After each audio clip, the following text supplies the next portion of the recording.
But ಇವನ್ ಮಾತ್ರ ಯಾವಾಗ್ಲೂ ಸ್ವಲ್ಪ ಸಪರೇಟ್ ಆಗಿರೋನು. ಅಲ್ಲ ಫಸ್ಟ್ ಯಶ್ ಎಲ್ಲ ಇದ್ದಿದ್ದು ಬೇರೆ ಒಂದು ಹುಡುಗನ ಫೈನಲ್ ಮಾಡಿದ್ವಿ. ಹಂಗಾದ್ರೆ ಮಾತ್ರ ಈ ಸಿನಿಮಾದಲ್ಲಿ ನೀನು ಮಾಡಬಹುದು. 2 ಲಕ್ಷ ಏನೋ ಕೊಟ್ಟಿದ್ರು ಅನ್ಸುತ್ತೆ ಅವತ್ತಿಗೆ. ಅದು ಅಂದ್ರೆ ಕಾಲೇಜ್ ಡೇಸ್ ಅಲ್ಲಿ ಇದ್ದಾಗ ಬ್ರೇಕಪ್ ಮಾಡ್ಕೊಂಡ್ ಬಿಟ್ಬಿಡ್ತಾಳೆ ಅವಳು, ಬಿಡು ನಾನು ಅಂತ. ಅಂದ್ರೆ ಒಂದ್ ಸಿನಿಮಾಗೆ ಅಷ್ಟು ದಕ್ಕಬೇಕು, ಸಿನಿಮಾ ಫೇಲ್ ಆಗೋಯ್ತು.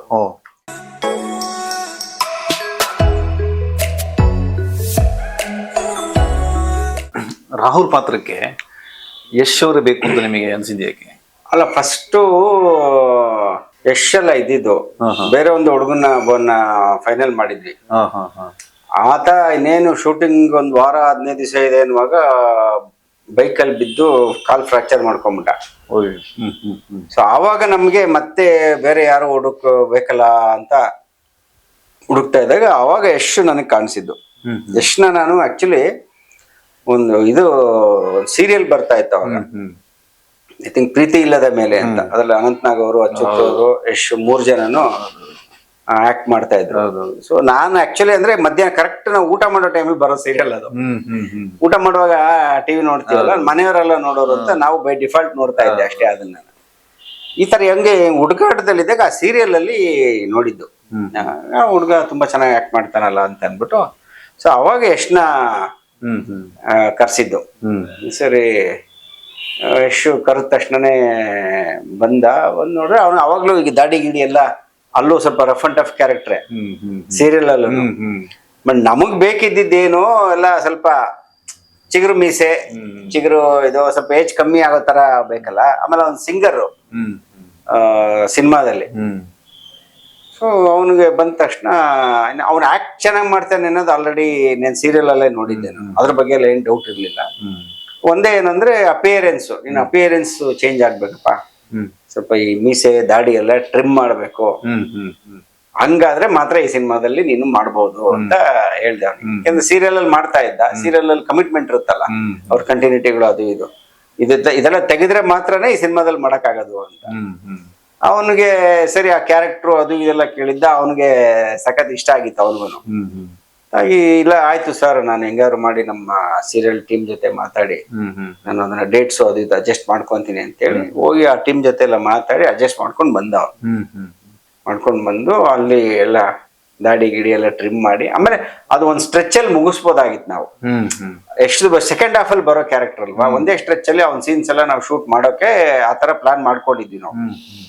ಸೊ ಹಂಗ್ ಪ್ಲಾನ್ ಮಾಡಿ ಆ ಶೂಟಿಂಗ್ ಅನ್ನ ಕಂಪ್ಲೀಟ್ ಮಾಡಿದ್ದು. ಹಂಗೆ ಯಶ್ ಬಂದಿದ್ದು ಅಷ್ಟೇ. ಅವಾಗ ಹೆಂಗಿರ್ತಿತ್ತು ಸೆಟಲ್ ಎಲ್ಲ ಯಶ್ ಅವಾಗ ಆ ಟೈಮಲ್ಲಿ, ಶೂಟಿಂಗ್ ಟೈಮಲ್ಲಿ? ಏನು ಎಲ್ಲ ಹೊಸಬ್ರೆ, ಬಟ್ ಇವ್ನು ಸ್ವಲ್ಪ ರಿಸರ್ವ್ಡ್ ಮುಂಚೆಯಿಂದನು. ಯಶ್ ರಿಸರ್ವ್ಡ್, ಆಮೇಲೆ ತುಂಬಾ ಫೋಕಸ್ಡ್, ಅವನ ಕೆಲ್ಸದ ಬಗ್ಗೆ ಜಾಸ್ತಿ ಫೋಕಸ್. ಅದೇನಂದ್ರೆ ಅದ್ರಲ್ಲೂ ಏನಂದ್ರೆ ನಮ್ ಸೆಟ್ ಅಲ್ಲ ಸಿಕ್ಕಾಪಟ್ಟೆ ಹೆಣ್ಮಕ್ಳು, ಹೀರೋಯಿನ್ಗಳೇ 4 ಜನ, ಎಲ್ಲಾ ಸೀನಲ್ಲೂ 4 ಜನ ಒಟ್ಟಿಗೆ ಇರೋರು. ಗೊತ್ತಲ್ಲ, ಹೆಣ್ಮಕ್ಳು ಒಂದ್ ಕಡೆ ಸೇರ್ಬಿಟ್ರೆ ಸುಮ್ನೆ ಇರೋದೇ ಇಲ್ಲ. ತುಂಬಾ ಟಾಕಿಟಿವ್ ಎಲ್ಲಾರು, ಸಿಕ್ಕಾಪಟ್ಟೆ ಎಲ್ಲಾ ಮಾತಾಡ್ಕೊಂಡು ಖುಷಿಯಾಗಿರೋರು. ಅವ್ರ ಜೊತೆಗೆ ಇರೋ ಹುಡುಗರು ಸೇರ್ಕೊಂಡ್ಬಿಡೋರು. ಇನ್ನು 3 ಜನ ಹುಡುಗರು ಇದ್ರಲ್ಲ, ಅವರೆಲ್ಲ ಸೇರ್ಕೊಂಡು ಜಾಲಿಯಾಗಿ ಬೆಳಗ್ಗೆ ಹೋದ್ರೆ ಸೆಟ್ಗೆ ಹೋದ್ರೆ, ನಾನು ಶೂಟಿಂಗ್ ಸೆಟ್ಗೆ ಬಂದಿದ್ದೀನ ಯಾವ್ದಾದ್ರು ಕಾಲೇಜ್ ಕ್ಯಾಂಪಸ್ಗೆ ಹೋಗಿದ್ದೀನಿ ಅಂತ ನನಗೆ ಡೌಟ್ ಆತರ ಇರೋರು. ಆಮೇಲೆ ಜೂನಿಯರ್ ಆರ್ಟಿಸ್ಟ್ಗಳು, ಪ್ರತಿ ಸೀನಲ್ಲೂ ಜೂನಿಯರ್ ಆರ್ಟಿಸ್ಟ್, ಎಲ್ಲ ಕಾಲೇಜ್ ಸ್ಟೂಡೆಂಟ್ಸ್. ನಾವು ಹೋದ್ರೆ ಹಂಗೆ ಅನಿಸ್ತಾ ಇದ್ದಿದ್ದು, ಯಾವ್ದೋ ಕಾಲೇಜ್ ಕ್ಯಾಂಪಸ್ಗೆ ನಾನು ಹೋಗಿದ್ದೀನಿ ಅಂತ, ಒಂಥರ ಲೆಕ್ಚರರ್ ತರ ನಾವು. ಬಟ್ ಇವನ್ ಮಾತ್ರ ಯಾವಾಗ್ಲೂ ಸ್ವಲ್ಪ ಸಪರೇಟ್ ಆಗಿರೋನು. ಅಂದ್ರೆ ಏನಾರು ಈಗ ಅವ್ನ ಶೂಟಿಂಗ್ ಇದೆ, ಅವ್ನ ಸೀನ್ ಇದೆ ಅಂತಂದ್ರೆ ಸೈಡಲ್ಲಿ ಹೋಗ್ಬಿಟ್ಟು ಸೀನು ಅದನ್ನ ಹೆಂಗ್ ಮಾಡ್ಬೋದು, ಹಂಗ್ ಮಾಡ್ಬೋದಾ, ಹಿಂಗ್ ಮಾಡ್ಬೋದಾ. ನಂದೇನಂದ್ರೆ ಯಾವತ್ತು ಬೌಂಡೆಡ್ ಸ್ಕ್ರಿಪ್ಟ್ ಇರುತ್ತೆ, ಬೌಂಡೆಡ್ ಸ್ಕ್ರಿಪ್ಟ್ ಇಟ್ಕೊಂಡೆ ಶೂಟಿಂಗ್ ಹೋಗೋದು ನಾನು. ಸೊ ಎಲ್ಲ ಆರ್ಟಿಸ್ಟ್ಗಳಿಗೂ ನಾನು ಕಾಪಿ ಕೊಟ್ಬಿಟ್ಟಿರ್ತೀನಿ ನಾನು. ನಾಟೇನೆ ಅದು ಯಾರು ದೊಡ್ಡ ಆಕ್ಟ್ರು, ಚಿಕ್ಕವರು, ಹೊಸಬ್ರು ಅಂತಲ್ಲ. ಈಗ ಮಗ್ಗಿನ ಒಂದು ಫಿಲಮ್ ಅಲ್ಲೂ ಎಲ್ಲಾ ಆರ್ಟಿಸ್ಟ್ಗಳ ಕೈಲೂ ಬೌಂಡೆಡ್ ಸ್ಕ್ರಿಪ್ಟ್, ಅವ್ರ ಪೋರ್ಷನ್ಸ್ ಏನಿರುತ್ತೆ ಸ್ಕ್ರಿಪ್ಟ್ ಕೊಟ್ಬಿಟ್ಟಿದೀವಿ ನಾವು. ಅಂದ್ರೆ ನೀವು ಚೆನ್ನಾಗಿ ಪ್ರಿಪೇರ್ ಆಗಿ ಬನ್ನಿ ಅಂತ ನಾವು ವರ್ಕ್ಶಾಪು ಮಾಡ್ಸಿರ್ತೀವಿ. ಅದ್ರ ಜೊತೆಗೆ ಇದು ಶೂಟಿಂಗ್ ಹಿಂದಿನ ದಿನ ಮತ್ತೆ ಪ್ರಿಪೇರ್ ಆಗಿ ಬನ್ನಿ ಅಂತ. ಸೊ ಇವನ ಹತ್ರ ಯಾವಾಗಲೂ ಶೀಟ್ ಇರೋದಲ್ಲ, ಸೈಡಲ್ಲಿ ನಿಂತ್ಕೊಂಡು ಯಾವಾಗಲೂ ಅದೇ ಪ್ರಾಕ್ಟೀಸ್ ಮಾಡೋದು. ಆಮೇಲೆ ಗ್ಯಾಪ್ ಟೈಮಲ್ಲಿ ಬಂದ್ಬಿಟ್ಟು ಅವ್ನ ಶಾರ್ಟ್ ಇಲ್ದೆಲ್ಲ ಇದ್ದಾಗ ಬಂದು ಸರ್ ಇದು ಹಿಂಗ್ ಅನ್ಕೊಂಡಿದೀನಿ, ಈ ತರ ಮಾಡ್ಲ, 1-2-3 ತರ ಎಲ್ಲ ಮಾಡಿ ತೋರ್ಸೋನು. ಅಂದ್ರೆ ಅಷ್ಟು ಫೋಕಸ್ಡ್ ಆಗಿದ್ದ. ಕೆರಿಯರ್ ಬಗ್ಗೆ. ಅದಕ್ಕೆ ಇವತ್ತು ಅಲ್ಲಿಗೆ ಹೋಗಿರೋದು. ಈಗ ಹೆಂಗಿದೆ ನಿಮ್ಮ ಒಡನಾಟ, ಯಶ್ ಮತ್ತೆ ನಿಮ್ಮ ಒಡನಾಟ? ಏನು ಸೇಮ್ ಬಗ್ಗಿರೋ ಮನಸ್ಸು ಟೈಮಲ್ಲಿ ಹೆಂಗಿತ್ತು ಈಗಲೂ ಹಂಗೆ ಇದೆ. ಮಾತಾಡ್ತೀರಿ? ಏನು ಚೇಂಜ್ ಇಲ್ಲ. ಈಗ ಮಾತಾಡೋದು ಕಮ್ಮಿ ಆಗಿದೆ, ಯಾಕಂದ್ರೆ because of his busy schedule. ಆತನ ಕೆಲಸದಲ್ಲಿ ಅವ್ನು ಬಿಸಿ, ನಮ್ ಕೆಲಸದಲ್ಲಿ ನಾನ್ ಬಿಸಿ.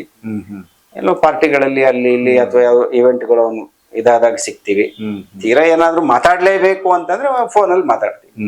ಫೋನಲ್ಲಿ ಎನಿ ಟೈಮ್ ಅವೈಲಬಲ್ ಅಲ್ಲ. ಹಾಗಿದ್ರೆ S19 ಟೈಟಲ್ ನಿಮ್ಗೆ ಗೊತ್ತಿದೆ? ಟೈಟಲ್ ಗೊತ್ತಿದೆ? ಟೈಟಲ್ ನಾವು ಯಾವಾಗ ಮೀಟ್ ಆದ್ರೂ ನಾವು ಪರ್ಸನಲ್ ಆಗಿ ಮಾತಾಡ್ತೀವಿ ಅಷ್ಟೇ. ಇದಿಲ್ಲ ಸಿನಿಮಾ ವಿಚಾರಗಳನ್ನೇನ್ ಜಾಸ್ತಿ ಮಾತಾಡಕ್ ಹೋಗಲ್ಲ. ಆಮೇಲೆ ಸಿನಿಮಾ ವಿಚಾರ ಮಾತಾಡಿದ್ರು ಈಗ ಯಾರಾದ್ರೂ ಇವತ್ತು Yashu it's a very big star ಅಲ್ವಾ, ಇಂಡಿಯಾದಲ್ಲೇ ನಂಬರ್ 1 ಸ್ಟಾರ್ ಇವತ್ತು ಯಶು. ಈಗ ಅವ್ರದ್ದೇನೋ ಒಂದು ಪ್ಲಾನ್ ಇರುತ್ತೆ, ಇಂಥ ದಿನ ಮಾಡ್ಬೇಕು, ಹಿಂಗ್ ಮಾಡ್ಬೇಕು ಅಂತ. ಅದನ್ನ ನಾವು ಕೇಳಬಾರ್ದು. ಅಲ್ಲ, ಯಾರಾದ್ರೂ ಅವ್ರ ಪ್ಲಾನ್ಸ್ ಏನಿರುತ್ತೋ ಅದನ್ನ ಯಾರಾದ್ರೂ ಅವರಾಗೆ ಹೇಳಿದ್ರೆ ನಾವು ಕೇಳಿಸ್ಕೋಬೇಕು. ನಾವಾಗೆ ಅದನ್ನ ಕೇಳಕ್ ಹೋಗ್ಬಾರ್ದು. ಹಂಗೆ ಅದನ್ನ ನನ್ ಪಾಲಿಸಿ. ಹಂಗ ನಾನು ಯಾವತ್ತು ಸಿಕ್ರು ಸುಮ್ಮನೆ ಜನರಲ್ ಆಗಿ ಕೇಳ್ತೀವಿ ಅಷ್ಟೇ. ಏನ್ ನಡೀತಾ ಇದೆ, ಎಲ್ಲಿವರೆಗೂ ಬಂತು, ಯಾವಾಗ ಶೂಟಿಂಗ್, ಯಾವಾಗ ಏನು, ಈ ತರದ್ದು ಕೇಳ್ತೀವಿ ಅಷ್ಟೇ. ಸ್ಪೆಸಿಫಿಕ್ ಆಗಿ ಏನು ಕೇಳಕ್ ಹೋಗಲ್ಲ. ಯಾಕಂದ್ರೆ ಅವ್ರಿಗೆ ಒಂದ್ ಟೈಮ್ ಇರುತ್ತೆ ಅನೌನ್ಸ್ ಮಾಡಕ್ಕೆ, ಅದಕ್ಕೆ ಇದಕ್ಕೆ ಅಂತ. ಹಂಗಾಗಿ ಕೇಳಿಲ್ಲ, ನಾನು ಯಾವತ್ತು ಕೇಳಿಲ್ಲ. ಟೈಟಲ್ನಾಗ್ಲಿ ಇವನ್ ಕಥೆ ಆಗ್ಲಿ, ಟೈಟಲ್ ಆಗಿ ಆ ತರದ್ದೆಲ್ಲ ಏನು ಕೇಳಕ್ ಹೋಗೋದಿಲ್ಲ ನಾವು. ಸರ್, ಡೈರೆಕ್ಟರ್ ಆಗಿ ಸಿಕ್ಸರ್ಗೆ ಮೊದಲ ಸಿನಿಮಾ ನಿಮ್ಗೆ ಏನಾದ್ರು ಸಂಭಾವನೆ ಏನಾದ್ರು ಕೊಟ್ರ? ಎಷ್ಟು ಕೊಟ್ರು ಸಿನಿಮಾ? ಖಂಡಿತ ಸಂಭಾವನೆ ಕೊಟ್ಟಿದ್ರು. ಎಷ್ಟು? ಒಳ್ಳೆ ಸಂಭಾವನೆ ಕೊಟ್ಟಿದ್ರು. ಐ ಥಿಂಕ್ ಒಂದು 2 ಲಕ್ಷ ಏನೋ ಕೊಟ್ಟಿದ್ರು ಅನ್ಸುತ್ತೆ ಅವತ್ತಿಗೆ. ಅದು ಅಂದ್ರೆ ಹೊಸ ಡೈರೆಕ್ಟರ್ಗೆ ಗುಡ್ ಡಿಸೆಂಟ್ ಅಮೌಂಟ್. ಬದುಕಕ್ಕೆ ಎಷ್ಟು ಬೇಕೋ ಅಷ್ಟು ಕೊಟ್ಟಿದ್ರು. ಚಾನ್ಸ್ ಕೊಟ್ಟಿದ್ದಾರೆ, ಅದೇ ದೊಡ್ಡ ವಿಷಯ. ಓಕೆ, ಒಂದು ರೆಮ್ಯುನರೇಷನ್ ಬದುಕಕ್ ಬೇಕಲ್ಲ ಅಂತ ಅಂದ್ಕೊಟ್ಟಿದ್ರು. ಕರೆಕ್ಟ್. ಆಮೇಲೆ ಇದ್ರಲ್ಲಿ ಮೊಗ್ಗಿನ ಮನಸ್ಸು 100 days ಹೋಯ್ತು ಅಲ್ವಾ? ಅದ್ರ ಸಾಂಗ್ ಎಲ್ಲ ಸೂಪರ್ ಹಿಟ್ ಆಯ್ತು. ಮಳೆ ಬರುವ ಹಾಗಿದೆ ಅಂತ ಸಾಂಗ್ ಇದೆ, ಅದು ಹೆಂಗೆ ಉಟ್ಕೊಂತು? ಯಾವ ತರ ಅದು ಸ್ಟಾರ್ಟ್ ಆಯ್ತು ಆ ಸಾಂಗ್? ಅದು ಎಲ್ಲ ಕತೆ ಒಳಗಡೆನೆ ಬಂದಿರೋವಂಥದ್ದು. ಕಾಯ್ಕಿಣಿ ಸರ್ ಬರ್ದಿರೋದು ಆ ಸಾಂಗ್ ಅನ್ನ. ಅದನ್ನ ನಾನು ಆ ಕಾಯ್ಕಿಣಿ ಸರ್ಗೆ ಹೋಗಿ ಕೂತು ಈ ತರ ಸಿಚುವೇಶನ್ ಏನು ಅನ್ನೋದನ್ನೆಲ್ಲ ಎಕ್ಸ್ಪ್ಲೈನ್ ಮಾಡಿದ್ದೆ. ಮಿಕ್ಕಿದ್ದೆಲ್ಲ ಅವರ ಇಮ್ಯಾಜಿನೇಷನ್. ಅದು ಇಬ್ರು ಪ್ರೇಮಿಗಳು ಅಂದ್ರೆ ಅಲ್ಲಿ ಲಿಪ್ ಎಲ್ಲ ಇರ್ಲಿಲ್ಲ ಆ ಸಾಂಗಿಗೆ. ಸೊ ಒಂದ್ಸರಿ ಮಾಂಟೇಜ್ ಸಾಂಗ್ ಅದು.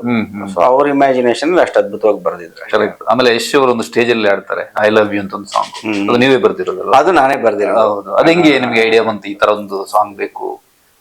ನನಗೆ ಅಲ್ಲ, ಅದು ಸಿಚುವೇಶನ್ ಡಿಮ್ಯಾಂಡ್. ಅದು ಅವನ ಕಥೆನಲ್ಲಿ ಅವನೊಬ್ಬ ಸಿಂಗರ್. ಅವನು ಆಕ್ಚುಲಿ ಬಿಟ್ಟೋಗಿರ್ತಾನೆ. ರಾಧಿಕಾ ಅವನ್ನ ಬಿಟ್ಬಿಡ್ತಾಳೆ. ಕಾಲೇಜ್ ಡೇಸ್ ಅಲ್ಲಿ ಇದ್ದಾಗ ಬ್ರೇಕಪ್ ಮಾಡ್ಕೊಂಡ್ ಬಿಟ್ಬಿಡ್ತಾಳೆ ಅವಳು, ಬಿಡು ನನ್ನ ಅಂತ. ಅದಾದ್ಮೇಲೆ ಕ್ಲೈಮ್ಯಾಕ್ಸ್ ಅಲ್ಲಿ ಅವನು ಯಾವ್ದೋ ಇವ್ರದೊಂದು ಕಾಲೇಜ್ ಫಂಕ್ಷನ್ ಗೆ ಅಂತ ಹೋದಾಗ ಅನ್ಎಕ್ಸ್ಪೆಕ್ಟೆಡ್ ಆಗಿ ಆ ಕ್ಯಾರೆಕ್ಟರ್ ಎಂಟ್ರಿ ಆಗೋದು. ಆ ಟೈಮಿಗೆ ಅವ್ನು ಆಲ್ರೆಡಿ ತುಂಬಾ ಪಾಪ್ಯುಲರ್ ಸಿಂಗರ್ ಆಗಿರ್ತಾನೆ. ಸೊ ಇವ್ರ ಲವ್ ಸ್ಟೋರಿ ನಡೆಯುವಾಗ ಅವನಿನ್ನೂ ಏನು ಅಲ್ಲ, ಜಸ್ಟ್ ಇನ್ನು ಪ್ರಾಕ್ಟೀಸ್ ಮಾಡ್ತಾ ಇರ್ತಾನೆ ಮ್ಯೂಸಿಕ್ ಅನ್ನ. ಈಗ ಅಲ್ಲಿಗೆ ಬರೋ ಅಷ್ಟೊತ್ತಿಗೆ ದೊಡ್ಡ ಸಿಂಗರ್ ಆಗಿರ್ತಾನೆ. ಅದಕ್ಕೆ ತಕ್ಕಂಗೆ ಆ ಸ್ಟೇಜ್ ಅಲ್ಲಿ ಆ ತರದೊಂದು ಪರ್ಫಾರ್ಮಿಂಗ್ ಸಾಂಗ್ ಬೇಕಿತ್ತು. ಸ್ಟೇಜ್ ಮೇಲೆ ಪರ್ಫಾರ್ಮ್ ಮಾಡುವಂತ song. At the same time ಅವನ ಒಳಗಡೆ ಇರೋ ಎಮೋಷನ್ಸ್ ನ ಅವ್ನು ಹೇಳೋವಂಥದ್ದು. ಹುಡುಗಿನ ಲವ್ ಮಾಡಿ ಅವನಿಗೆ ಆ ಹುಡುಗಿ ಬಿಟ್ಟೋಗಿದ್ರಿಂದ ಏನ್ ಪೈನ್ ಆಗಿದೆ ಅನ್ನುವಂಥದ್ದನ್ನ ಅವನು ಹೇಳುವಂತ ಒಂದು ಸಿಚುವೇಶನ್ ಅದು ಆಕ್ಚುಲಿ. ಸೊ ಅದು ಕತೆ ನಾನೇ ಬರ್ದಿದ್ರಿಂದ, ಹಾಡು ಹಂಸಲೇಖ ಅವ್ರ ಜೊತೆ ಒಂದ್ 4-5 ವರ್ಷ ಇದ್ನಲ್ಲ ನಾನು. ಅವಾಗೆಲ್ಲ ಒಂಚೂರು ಅವ್ರನ್ನ ನೋಡಿ ನೋಡಿ ನೋಡಿ ನೋಡಿ ಹಾಡು ಬರೆಯೋದನ್ನೆಲ್ಲ ಎಲ್ಲೋ ಒಂದ್ ಕಡೆ ನಮಗೂ ಒಂಚೂರು ಪಾರು ಅದ್ರದ್ದು ಅಭಿರುಚಿ ಬಂದಿತ್ತು. ನಾನು ಅದಕ್ ಮುಂಚೆನೂ ಒಂದಷ್ಟು ಸಿನಿಮಾಗಳಿಗೆಲ್ಲ ಹಾಡು ಬರ್ದಿದ್ದೆ ನಾನು. ನಮ್ ಸಿನಿಮಾ ಬಿಟ್ಟು ಡೈರೆಕ್ಟರ್ ಆಗಿ ಮುಂಚೆ ಒಂದಷ್ಟು ಸಿನಿಮಾಗಳಿಗೆ ನಾನು ಲಿರಿಕ್ ರೈಟರ್ ಆಗಿ ಮಾಡಿದ್ದೀನಿ, ಸಾಂಗ್ಸ್ ಬರ್ದಿದ್ದೆ ನಾನು. ಅದು ಯಾವ್ದು ತುಂಬಾ ದೊಡ್ಡ ಹಿಟ್ ಆಗಿರ್ಲಿಲ್ಲ. ನಾನು ದೊಡ್ಡ ಲಿರಿಕ್ ರೈಟರ್ ಅದು ಅಂತ ಅನ್ಸ್ಕೊಂಡಿರ್ಲಿಲ್ಲ. ನನಗೂ ಮೇಜರ್ ಡೈರೆಕ್ಟರ್ ಆಗ್ಬೇಕು ಅಂತ ತಾನೇ ಇದ್ದಿದ್ದು. ಸೊ ಇಲ್ಲಿ ಬಂದಾಗ ಈ ಅವ್ನ 8-10 ಸಾಂಗ್ ಅಲ್ವಾ, ಕಾಯ್ಕಿಣಿ ಸರ್ಗೆ ಫಸ್ಟ್ ಹೋಗಿ ನಾನು ಎಲ್ಲ ಸಾಂಗ್ ನೀವೇ ಬರೀಬೇಕು ಸರ್ ಅಂದೆ. ಅವ್ರು ನಕ್ಬಿಟ್ರು, ಅಲ್ಲಪ್ಪ 1-2 ಸಾಂಗ್ ಬರೆಯಕೇನೆ ಅರ್ಧ ಊರ್ ಮಗಳಾಗತ್ತೆ, ನೀನು 10 ಸಾಂಗ್ ಸಿಚುವೇಶನ್ ಮಾಡ್ಕೊಂಡ್ ಬಂದ್ಬಿಟ್ಟು 10ಕ್ಕೆ 10 ಬರೀ ಅಂದ್ರೆ ನನ್ ಕೈಲಿ ಆಗಲ್ಲ, ಯಾವ್ದಾದ್ರು 1-2 ಬರ್ಕೊಡ್ತೀನಿ ಅಂದ್ರು. ನಾನು ಆಯ್ತು ಅಂತ ಅದರಲ್ಲಿ ಸೆಲೆಕ್ಟ್ ಮಾಡಿ ಅವೆರಡು ಸಾಂಗು, ಅದು ಕೀ ಸಾಂಗ್ಸ್ ಇವೆರಡು ನೀವು ಬರ್ಕೊಡಿ ಸರ್ ಅಂತೇಳಿ. ಮಿಕ್ಕಿದ್ದನ್ನ ಏನ್ ಮಾಡೋದು, ಅಲ್ಲಿ ಬೇರೆಯವ್ರ ಕೈಲಿ ಬರ್ಸೋದು, ಹಂಗೆ ಹಿಂಗೆ ಅಂತ ಕೊನೆಗೆ ನಾನೇ ಒಂದು ಟ್ರೈ ಮಾಡೋಣ.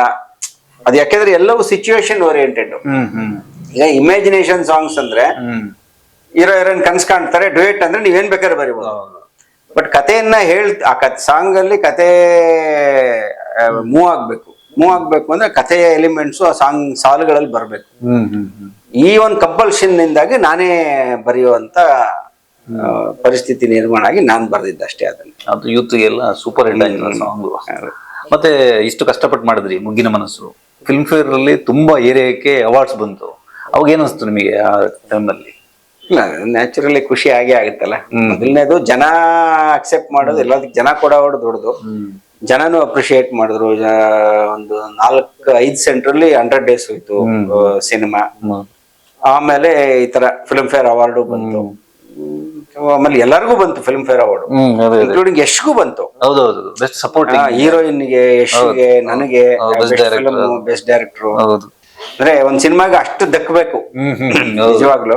ಒಂದ್ ಸಿನಿಮಾಗೆ ಏನೇನ್ ದಕ್ಕಬೇಕು ಎಲ್ಲ ಸಿಕ್ತು ಆ ಸಿನಿಮಾಗೆ. ಕರೆಕ್ಟ್. ಆಮೇಲೆ ಸರ್ ಕೃಷ್ಣನ್ ಲವ್ ಸ್ಟೋರಿಗೆ ಬಂದ್ರೆ, ನೀವು ಅಜಯ್ ರಾವ್ಗೆ ಸಿನಿಮಾ ಮಾಡ್ತೀರಾ, ರಾಧಿಕಾ ಪಂಡಿತ್ ಮತ್ತೆ ಅಜಯ್ ರಾವ್, ಕೃಷ್ಣನ್ ಲವ್ ಸ್ಟೋರಿ. ಅದು ಕೂಡ ಒಂದು ಹಂತದಲ್ಲಿ ಸೂಪರ್ ಹಿಟ್ ಸಿನಿಮಾನೆ. ಅದು ಹಿಂಗೆ ಕತೆ ಉಳಿಯಿತು, ಹೆಂಗ್ ಮಾಡಿದ್ರಿ? ಮುಗ್ಗಿನ ಮನಸ್ಸು ಆದ್ಮೇಲೆ ಹೆಚ್ಚು ಕಮ್ಮಿ ಒಂದು ವರ್ಷ ನನಗೆ ಯಾವ್ದು ಫಿಲ್ಮ್ ಬಂದಿಲ್ಲ. ಮನೇಲಿದ್ದೆ ನಾನು ಒಂದು ವರ್ಷ ಸೂಪರ್ ಹಿಟ್ ಕೊಟ್ಟುನು. ಅಂದ್ರೆ ಒಂಥರ ಬೇರೆ ಕ್ಯಾಟಗರಿ ಸಿನಿಮಾ ಅಲ್ಲ ಅದು ಮುಗ್ಗಿನ ಮನಸ್ಸು. ಈ ಡೈರೆಕ್ಟ್ರು ಕಮರ್ಷಿಯಲ್ ಎಲ್ಲ ಮಾಡ್ತಾರೋ ಇಲ್ವೋ, ದೊಡ್ಡ ಹೀರೋಗಳ ಜೊತೆ ಪಿಕ್ಚರ್ ಮಾಡ್ತಾರೋ ಇಲ್ವೋ ಅಂತ ಒಂದು ಡೌಟು. ಏನು ಅಂದ್ರೆ ಇವರು ಈ ತರದ್ದೇ ಸ್ವಲ್ಪ ಎಲ್ಲ ಬೇರೆ ಸ್ಟೈಲ್ ಆಫ್ ಫಿಲ್ಮ್ ಮಾಡುವಂತ ಡೈರೆಕ್ಟರ್ ಇವರು ಅಂತ ನಮ್ಮನ್ನ ಒಂದ್ ಸೈಡ್ ಅಲ್ಲಿ ಇಟ್ಬಿಟ್ಟಿದ್ರು. ನಮ್ದೇ ಅವ್ರದೇ ಒಂದ್ ಬೇರೆ ರೂಟ್ ಅವ್ರದ್ದು. ಇವರು ಈ ಬೇರೆ ನಮ್ ರೆಗ್ಯುಲರ್ ಕಮರ್ಷಿಯಲ್ ಟ್ರ್ಯಾಕ್ ಡೈರೆಕ್ಟರ್ ಅಲ್ಲ ಇವರು ಅಂತ. ಸರಿ, ನಾವೇ ಇನ್ನೇನ್ ಮಾಡಕ್ಕಾಗತ್ತೆ, ನಾವು ಯಾರಿಗೂ ಇನ್ನೊಂದಿಬ್ರಿಗೆಲ್ಲ ಅಪ್ರೋಚ್ ಮಾಡಿದ್ದೆ ಬೇರೆ ಕಮರ್ಷಿಯಲ್ ಕಥೆಗಳನ್ನು, ಯಾವ್ದು ಮೆಟೀರಿಯಲೈಸ್ ಆಗ್ಲಿಲ್ಲ. ಆವಾಗ ನಮ್ಮ ಉದಯ್ ಮೆಹ್ತಾ ಸರ್ ಬಂದ್ರು. ಅವ್ರಿಗೆ ಮುಗ್ಗಿನ ಮನಸ್ಸು ತುಂಬಾ ಇಷ್ಟ. ಅವರು ಬಂದು ಈ ತರ ಒಂದು ಫಿಲ್ಮ್ ಮಾಡ್ಬೇಕು ನಿಮ್ ಜೊತೆ ನಾನು ಅಂತ ಹೇಳಿದ್ರು. ನನಗೂ ಅವಾಗ ಇನ್ನು ಹೊಸಬ್ರು ಅವರು ಉದಯ್ ಮೆಹ್ತಾ ಅವರು. ಒಂದೇ ಒಂದು ರಾವಣ ಅಂತ ಒಂದು ಫಿಲಮ್ ಇನ್ನು ಶೂಟಿಂಗ್ ನಡೀತಾ ಇತ್ತು. ಹೌದು, ಯೋಗೇಶ್ ಹುಣಸೂರ್ ಅವ್ರು ಅದಕ್ಕೆ ಡೈರೆಕ್ಟ್ರು. ಆಕ್ಚುಲಿ ಯೋಗೇಶ್ ಹುಣಸೂರ್ ಅವರು ಎಲ್ಲ ಈ ಕನೆಕ್ಷನ್ ಅದು ಇದೆಲ್ಲ ಮಾಡಿಸಿದ್ವು. ಅವರು ಬಂದ್ರು, ಆಯ್ತು ಸರ್ ಮಾಡೋಣ ಅಂತ ಎಲ್ಲ ಹೇಳಿ, ನಾನು ಅವಾಗ ಏನಾದ್ರು ಕತೆ ಇದ್ರೆ ಹೇಳಿ ಮಾಡೋಣ ಅಂದ್ರು. ಆವಾಗ ಈ ಕೃಷ್ಣನ್ ಲವ್ ಸ್ಟೋರಿ ಕತೆ ಹೇಳಿದೆ. ಅದು ನಮ್ಮ ಫ್ರೆಂಡು ಮುಗ್ಗಿನ ಮನಸ್ಸು ಫಿಲಮ್ ಅಲ್ಲಿ ಒಂದು ಕ್ಯಾರೆಕ್ಟರ್ ಮಾಡಿದ್ದ. ಫಸ್ಟ್ ಹಾಫ್ ಅಲ್ಲಿ ರಾಧಿಕಾ ಪಂಡಿತ್ ಪೇರ್ ಅವನು ಹರ್ಷ ಅಂತ, ಅವನದೇ ಕತೆ ಅದು. ಇದು ಕೃಷ್ಣನ್ ಲವ್ ಸ್ಟೋರಿ ರಿಯಲ್ ಕತೆ. ಅವನ್ ಲೈಫ್ ಅಲ್ಲಿ ನಡೆದಂತ ಒಂದು ಇನ್ಸಿಡೆಂಟ್ ನನಗೆ ಯಾವಾಗ್ಲೂ ಹೇಳಿದ್ದ ಅವನು. ಸೊ ಇದು ಚೆನ್ನಾಗಿದೆಯಲ್ಲ, ಇದನ್ನೊಂದು ಸಿನಿಮಾ ಮಾಡ್ಬೋದು ಅಂದ್ರೆ ಅವ್ನು ಹೇಳಿದ ಕತೆ ಆಲ್ಮೋಸ್ಟ್ ಇಂಟ್ರೋಲಿಗೆ ಆಗೋಗುತ್ತೆ. ಅಲ್ಲಿಂದ ನಾನು ಎಕ್ಸ್ಟೆಂಡ್ ಮಾಡಿರೋದು. ಚೆನ್ನಾಗಿದೆ, ವಿಷಯ ಚೆನ್ನಾಗಿದೆ, ಇದನ್ನ ಇಟ್ಕೊಂಡ್ ಮಾಡ್ಬೋದು ಅಂತ ಅದೊಂದು ಕತೆ ಮಾಡಿ ಇಟ್ಕೊಂಡಿದ್ದೆ. ಅದನ್ನ ನೋಡಿ ಸರ್, ಒಂದು ರಿಯಲ್ ಇನ್ಸಿಡೆಂಟ್ ಬೇಸ್ ಮಾಡೋ ಒಂದು ಕತೆ ಮಾಡಿದ್ರಿ ಅಂತ ಉದಯ್ ಸರ್ಗೆ ಹೇಳಿದೆ. ಅವ್ರಿಗೆ ಆ ಕತೆ ತುಂಬಾ ಇಷ್ಟ ಆಯ್ತು. ಇದನ್ನ ಮಾಡೋಣ ಅಂತ ಅಂದ್ರು. ಮಾಡೋಣ ಅಂತೇಳಿ ಆಮೇಲೆ ಹೀರೋ ಯಾರು ಅಂತ ಬಂದಾಗ ಅವರು ಎಲ್ಲಿ ಯಾರಾದ್ರೂ ಹೊಸಬ್ರು ಗಿಸುಬ್ರು ಬೇಡ, ಅಟ್ಲೀಸ್ಟ್ ಸ್ವಲ್ಪ ಅಪ್ಕಮಿಂಗು ಅದು ಇದು ಅಂತವ್ರನ್ನೇ ನೋಡೋಣ ಅಂದಾಗ ಅವಾಗ ಅಜಯ್ದು ತಾಜ್ ಮಹಲ್ ಹಿಟ್ಟಾಗಿ ಸ್ವಲ್ಪ ಅಜಯ್ ಅವಾಗ ಒಂಚೂರು ನ್ಯೂಸ್ ಅಲ್ಲಿ ಇದ್ದ. ಸರಿ, ನಾನು ನೋಡಿ ಅಜಯ್ ಮ್ಯಾಚ್ ಆಗ್ತಾನೆ ನೋಡಿ ಸರ್ ಈ ಕತೆಗೆ ಅಂತ ಅಂದೆ. ಸರಿ, ಓಕೆ, ಅಜಯ್ನು ಓಕೆನೆ ಹಂಗಾರೆ. ತಾಜ್ ಮಹಲ್ ಹೆಂಗು ವರ್ಕ್ ಆಗಿದೆ, ಚೆನ್ನಾಗಿರುತ್ತೆ, ಮಾಡ್ಬೋದು ಅಂತ ಹೇಳಿ ಹೋಗಿ ಅಜಯ್ ಹತ್ರ ಹೋಗಿ ಅಜಯ್ಗೆ ಮಾತಾಡಿ ಅಜಯ್ ಇಮಿಡಿಯೇಟ್ ಅಜಯ್ ಒಪ್ಕೊಂಡ ಆದ ತಕ್ಷಣ ನೆಕ್ಸ್ಟ್ ಹೀರೋಯಿನ್ ಯಾರು ಅಂದಾಗ ಉದಯ್ ಮೆಹ್ತಾ ಅವರು, ಸರ್ ಕಾಂಬಿನೇಷನ್ ನಿಮ್ಮಿಬ್ಬರದು ರಿಪೀಟ್ ಆಗ್ಬೇಕು. ಮುಗ್ಗಿನ ಮನಸ್ಸಿನಲ್ಲಿ ರಾಧಿಕಾ ಜೊತೆ ಮಾಡಿದ್ರಲ್ಲ, ಅಟ್ಲೀಸ್ಟ್ ಬೇರೆ ಯಾವ ಡೈರೆಕ್ಟರ್ ಹೀರೋಯಿನ್ ಕಾಂಬಿನೇಷನ್ ರಿಪೀಟ್ ಆಗ್ಲಿ, ನಮ್ಗೆ ಸ್ವಲ್ಪ ಕಮರ್ಷಿಯಲ್ ಚೆನ್ನಾಗಿರುತ್ತೆ ಸರ್ ಅದು ಅಂತ ಅಂದ್ಬಿಟ್ಟು ರಾಧಿಕಾನೇ ಹಾಕೋಣ ಅಂತ ಅವ್ರು ಜಾಸ್ತಿ ಇನ್ಸಿಸ್ಟ್ ಮಾಡಿದ್ದು ಉದಯ್ ಸರ್. ಆಕ್ಚುಲಿ ರಾಧಿಕಾನೇ ಮಾಡ್ಲಿ ಸರ್ ಇದನ್ನ ನಮ್ ಕಾಂಬಿನೇಷನ್ ಅಂತ. ಸೊ ನನಗೂ ಏನು ರಾಧಿಕಾ ಚೆನ್ನಾಗಿ ಕ್ಯಾರೆಕ್ಟರ್ ಮಾಡ್ತಾಳ. ನಾವೇನಂದ್ರೆ ರಿಪೀಟ್ ಅಂತ ಅನ್ಸುತ್ತೇನಂತ ನಾನ್ ಅನ್ಕೊಂಡು ನಾನ್ ಜಾಸ್ತಿ ಹೇಳಿರ್ಲಿಲ್ಲ. ಸೊ ಪ್ರೊಡ್ಯೂಸರ್ನು ಇಲ್ಲ ರಿಪೀಟ್ ಕಾಂಬಿನೇಷನ್ ಚೆನ್ನಾಗಿರುತ್ತೆ ಅಂದ್ರಲ್ಲ, ಅವತ್ತಿಗೆ ನನಗೇನ್ ಕಮರ್ಷಿಯಲ್ ಇದೆಲ್ಲ ಜಾಸ್ತಿ ಯೋಚನೆ ಮಾಡ್ತಾರಲ್ಲ, ನಾನು ಬರೀ ಕ್ರಿಯೇಟಿವ್ ಆಗಿ ಡೈರೆಕ್ಟರ್ ನನ್ಗೇನ್ ಅಷ್ಟೇ ಯೋಚನೆ ಮಾಡ್ತಾ ಇದ್ದೆ. ಓಕೆ, ಕಮರ್ಷಿಯಲ್ ಆಗಿ ಅವ್ರಿಗೇನೋ ಇದಾಗುತ್ತೆ ಅಂತಲ್ಲ, ಓಕೆ ಅಂತೇಳಿ ರಾಧಿಕಾನ ಹೋಗಿ ರಾಧಿಕಂಗೆ ಹೇಳಿದ್ವಿ, ರಾಧಿಕವನ್ನು ಒಪ್ಕೊಂಡ್ಲು. ಹಂಗೆ ಕೃಷ್ಣನ್ ಲವ್ ಸ್ಟೋರಿ ಸ್ಟಾರ್ಟ್ ಆಯ್ತು ಅಷ್ಟೇ. Super song. ಈ ಸಾಂಗ್ ವಿಷಯಕ್ಕೆ ಬಂದ್ರೆ ಇದರಲ್ಲೂ ಸೂಪರ್ ಹಿಟ್ ಸಾಂಗ್ ಹೃದಯ ಬಯಸಿದೆ ನಿನ್ನನೆ, ಈ ಸಾಂಗ್ ಎಲ್ಲ ಅದೆಲ್ಲ ಹೇಗೆ ಉಟ್ಕೊಂತು? ನಿಮ್ದೇ ಐಡಿಯಾನ ಅಲ್ಲ? ಅಲ್ಲ, ಸಿಚುವೇಶನ್ ಎಲ್ಲಾ ಸಾಂಗ್ಗಳು ಹುಟ್ಟೋದು ಸಿಚುವೇಶನ್ ಇಂದಾನೆ. ಅದರಲ್ಲೂ ಅದೇ ಮತ್ತೆ ಜಯಂತ್ ಸರೇ ಬರ್ದಿರೋದು. ಹೃದಯ ಬಯಸಿದೆ ನೀನು ಜಯಂತ್ ಸರೇ, ಅವರು 2 ಸಾಂಗ್, ಮತ್ತೆ ಅಗೇನ್ 2 ಸಾಂಗ್ ಅಷ್ಟೇ. ಮಿಕ್ಕಿದ ಸಾಂಗ್ ನಾನೇ ಬರ್ದಿರೋದು. ಅದೆಲ್ಲ ಕಥೆಯಿಂದಾನೇ ಡಿರೈವ್ ಆಗುವಂತ ಸಾಂಗ್ಸ್ ಎಲ್ಲ. ಕಥೆ ಏನ್ ಡಿಮ್ಯಾಂಡ್ ಮಾಡುತ್ತೋ ಅದಕ್ಕೆ ತಕ್ಕಂಗೆ ಸಾಂಗ್ಸ್ ಕ್ರಿಯೇಟ್ ಮಾಡ್ಕೊಂಡು ಹೋಗೋದು ಅಷ್ಟೇ. ಅದ್ರಲ್ಲಿ ಉಮಾಶ್ರೀ ಅವರೊಂದು ಪಾತ್ರ ಮಾಡಿದ್ರಲ್ಲ? ಉಮಾಶ್ರೀ ಅವರು ತಾಯಿ ಪಾತ್ರ ಮಾಡಿದ್ರು. ಆಕ್ಚುಲಿ ಒಂದು ಹಂತದಲ್ಲಿ ಅದು ನಿಂತೋಗೋ ಸ್ಥಿತಿಗೆ ಬಂದ್ಬಿಟ್ಟಿತ್ತು ಫಿಲಮ್ ಕೃಷ್ಣನ್ ಲವ್ ಸ್ಟೋರಿ. ನಾವು ಒಂದ್ ಶೆಡ್ಯೂಲ್ ಶೂಟ್ ಮಾಡಿದ್ವಿ. ಒಂದ್ ಶೆಡ್ಯೂಲ್ ಶೂಟಿಂಗ್ ಆದ್ಮೇಲೆ ಇವ್ರದ್ದು ರಾವಣ ಅಂತ ಒಂದು ಫಿಲಮ್ ಮಾಡ್ತಾ ಇದ್ರಲ್ಲ ನಮ್ಮ ಉದಯ್ ಸರ್, ಅದು ರಿಲೀಸ್ ಆಗಿ ಅವ್ರಿಗೆ ಇದಾಗೋಯ್ತು, ಸಿನಿಮಾ ಫೇಲ್ ಆಗೋಯ್ತು. ಸೊ ಟೆನ್ಷನ್ ಆಗ್ಬಿಟ್ರು ಅವ್ರು. ಅವ್ರ ಪಾಪ ಹೊಸದಾಗಿ ಬಂದಿರೋರು, ರಿಯಲ್ ಎಸ್ಟೇಟ್ ಅಲ್ಲಿ ಇದ್ದವರು, ಫಸ್ಟ್ ಟೈಮ್ ಸಿನಿಮಾಗೆ ಬಂದು ಫಸ್ಟ್ ಸಿನಿಮಾದಲ್ಲೇ ಆತರ ಶಾಕಿಂಗು ಸಿನಿಮಾ, ಏನು ಜನ ಥಿಯೇಟರ್ಗೆ ಬರ್ಲಿಲ್ಲ, ಏನೂ ಆಗ್ಲಿಲ್ಲ ಅಂದ್ರೆ ಭಯ ಬಂದ್ಬಿಡಿತ್ತು ಅವ್ರಿಗೆ, ಸಿನಿಮಾ ಮಾಡೋದೇ ಕಷ್ಟ ಅನ್ನೋ ತರ. ಅವರು ಏನಂದ್ರೆ ನಮ್ಮ ಸಿನಿಮಾ ನಿಂತವೆ, ಹೆಚ್ಚು ಕಮ್ಮಿ ಏನೇನು ಮುಂದುವರ್ಸೋದೇ ಇಲ್ಲ, ನಾನು ಏನ್ ಖರ್ಚಾಗಿದೆ ಹೋದ್ರು ಹೋಯ್ತು ಅನ್ನೋ ರೇಂಜ್ಗೆ ಯೋಚನೆ ಮಾಡಕ್ ಸ್ಟಾರ್ಟ್ ಮಾಡಿದ್ರು ಅವರು. ಅಂದ್ರೆ ಅಷ್ಟು ಭಯ ಬಂದ್ಬಿಡಿತ್ತು ಅವ್ರಿಗೆ ಸಿನಿಮಾ ಅಂದ್ರೇನೆ. ಇಲ್ಲ ನಾನೇ ಹೋಗಿ ಅವ್ರಿಗೆ ಇಲ್ಲ ಒಂದ್ಸರಿ ಬನ್ನಿ ಸರ್ ಸಿನಿಮಾ ನೋಡಿ ಅಂತೇಳಿ, ಅದುವರೆಗೂ ಏನೇನು ಶೂಟಿಂಗ್ ಆಗಿತ್ತು ಆ ಸಾಂಗ್ ಶೂಟಿಂಗ್ ಆಗಿರೋ ಸೀನ್ಸ್ ಎಲ್ಲ ತೋರಿಸಿ, ಆ ಸಾಂಗ್ ಎಲ್ಲ ಹೃದಯ ಬಯಸಿದ ಸಾಂಗ್ ಶೂಟ್ ಮಾಡ್ಬಿಟ್ಟಿದ್ವಿ ಲಕ್ಕಿಲ್ಲ ಅಷ್ಟೊತ್ತಿಗೆ. ಫಸ್ಟ್ ಶೆಡ್ಯೂಲ್ ಸಾಂಗ್ ಶೂಟ್ ಮಾಡ್ಬಿಟ್ಟಿದ್ವಿ. ಸೊ ಅದೆಲ್ಲ ನೋಡಿದ್ಮೇಲೆ ಅವ್ರಿಗೆ ಧೈರ್ಯ ಬಂತು, ಇಲ್ಲ ಈ ಸಿನಿಮಾ ಚೆನ್ನಾಗಿದೆ. ಆಮೇಲೆ ಹೆಂಗೋ ಹಿಂದೆ ನಾನು ಸಕ್ಸಸ್ ಪಿಕ್ಚರ್ ಕೊಟ್ಟಿದ್ದ ಡೈರೆಕ್ಟರ್ ಅಲ್ವಾ, ಸರಿ ಡೈರೆಕ್ಟರ್ ಮೇಲೆ ನಂಬಿಕೆ ಇಟ್ಟು ಮಾಡೋಣ ಅಂತೇಳಿ, ಆಯ್ತು ಸರ್ ಅಂತೇಳಿ ಪಾಪ ಅವ್ರು ಏನೇನೋ ಒದ್ದಾಡ್ಕೊಂಡು ಏನೋ ಮಾಡಿ ಅರೇಂಜ್ ಮಾಡ್ಕೊಂಡು ದುಡ್ಡು ತಂದು ಆ ಸಿನಿಮಾನ ಕಂಪ್ಲೀಟ್ ಮಾಡಿ ಸೂಪರ್ ಇಲ್ಲಿ ಫಸ್ಟ್ ಡೇ ವರ್ಗು ಅವ್ರಿಗೆ ತುಂಬಾ ಭಯ ಆಯ್ತು.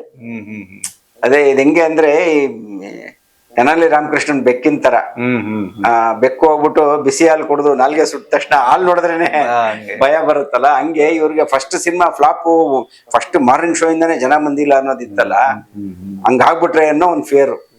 ಮಾರ್ನಿಂಗ್ ಶೋ ಇಂದಾನೆ ಹೌಸ್ಫುಲ್ ಕೃಷ್ಣನ್ ಲವ್ ಸ್ಟೋರಿ.